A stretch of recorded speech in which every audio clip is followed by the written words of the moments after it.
احمد تیار ہیں آپ؟ جی ٹھیک ہے جی، بسم اللہ کیجیے۔ یہ بر صغیر کی 16ویں صدی کا مغل دور ہے۔ ظلم و بربریت، بے انصافی اور حکمرانوں کی عیاشی کا بازار گرم ہے۔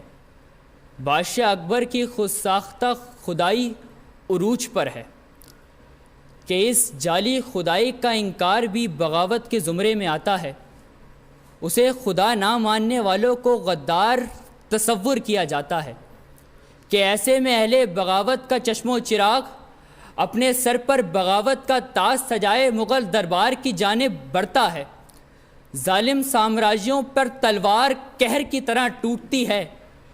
غریبوں کی حمایت، شاہوں کی مخالفت پر اسے غدار قرار دیا جاتا ہے۔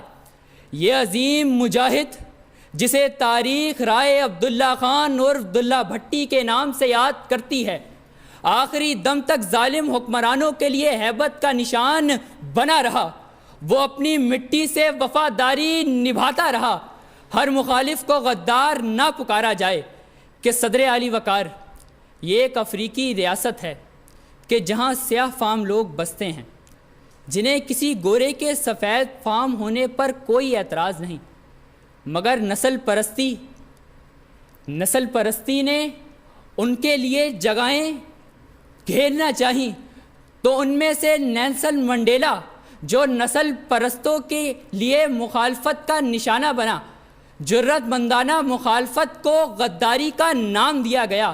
ہر مخالف کو نہ غدار پکارا جائے کہ صدر عالی وقار، جب تک دنیا باقی ہے اور دنیا میں ظلم باقی ہے، جب تک انسانیت سسکتی، بلکتی، تڑپتی رہے گی، ان کے دکھوں کا مداوع کرنے کے لیے برہان مظفر وانی جیسے مجاہد آتے رہیں گے، باطل سے ٹکراتے رہیں گے، عہد وفا نبھاتے رہیں گے، اور ظالموں کو یہ پیغام دیتے رہیں گے کہ جوتیاں جبر کے شاہکار پر دے ماریں گے، ہر بتے ظلم کو دیوار پر دے ماریں گے۔